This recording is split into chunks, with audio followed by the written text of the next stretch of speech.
संसार छोड़ के जाएंगे भी तो जाएंगे कहाँ, ये तो सब जगह मिलेगा।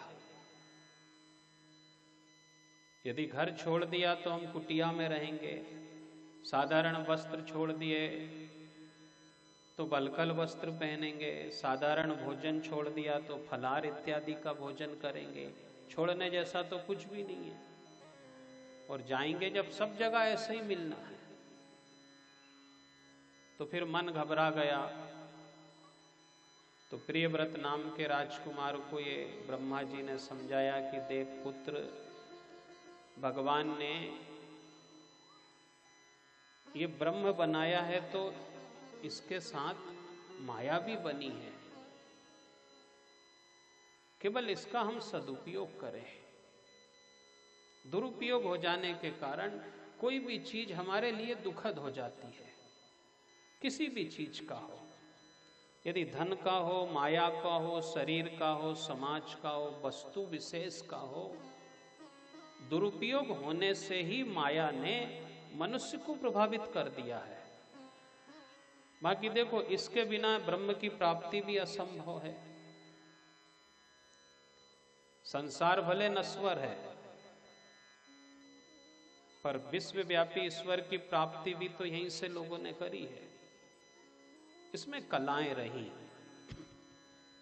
हम सब अच्छे से जानते हैं कि दूध से दीपक नहीं जलेगा, पर परिवर्तित करने वालों ने दूध का घी बनाया और घी बना करके फिर दीपक जलाया। गन्ने की चाय नहीं बनती, पर गन्ने की ही चाय बनाई, गुड़ बनाया, शक्कर बनाया और बना करके उसका सदुपयोग किया। यहां जो गलतियां हुई हैं वो कभी कभी सीधे सीधे ग्रहण करने से हो गई।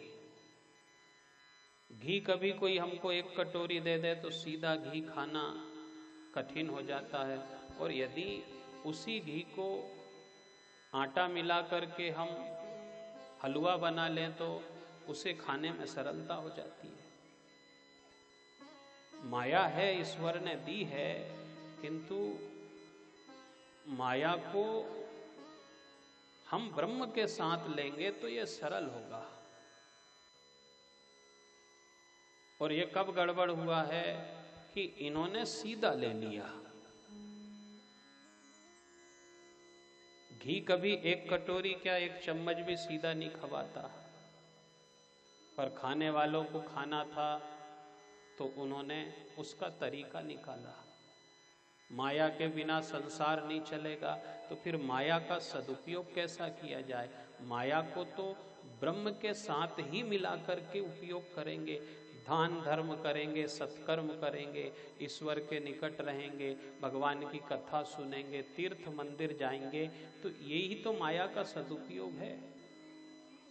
प्रियव्रत नाम के राजकुमार को इसी बात पे जोर दिया ब्रह्मा जी ने कि तुम समझो,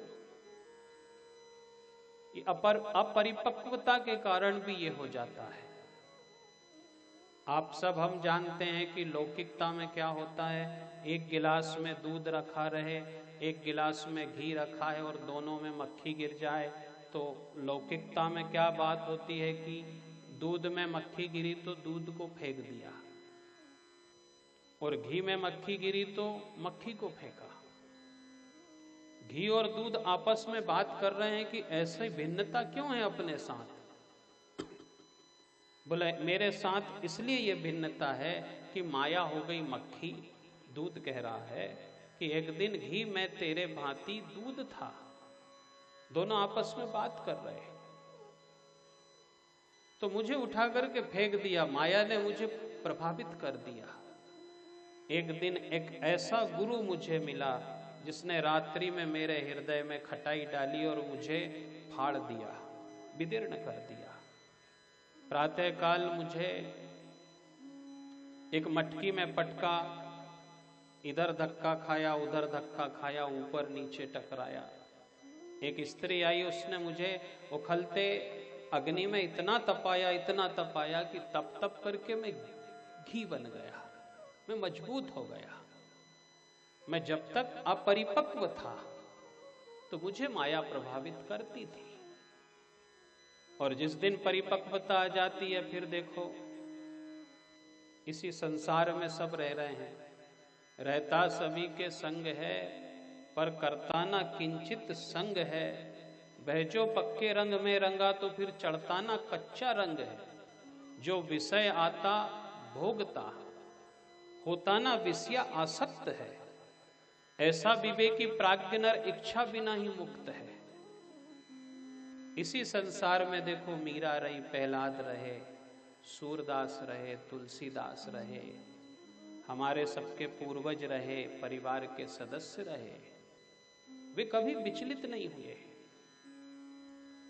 अपार धन रहा कई लोगों के पास, अपार सुख सुविधाएं रही, सुंदर शरीर रहा, आनंदित जीवन रहा, पर क्यों नहीं प्रभावित हुए? क्योंकि वे किन्हीं सतगुरुओं के संयोग से पक गए थे, मजबूत हो गए थे। माया जभी तक प्रभावित करेगी जब तक कि आपका ब्रह्म मजबूत नहीं होगा, और ये हुआ है क्योंकि यहां मिलाने वालों से भी गलती हुई है। इसके बाद प्रियव्रत नाम के राजकुमार ने दासत्व स्वीकारा कि पूज्यवर आप सही कह रहे हो, इस संसार में यदि आए हैं तो भगवान ने बड़ी विडंबना से बनाया है और भजन करने वालों ने बड़े तरीके से संसार से निकले हैं। बहुत सावधानी रख रख करके वो आगे बढ़े।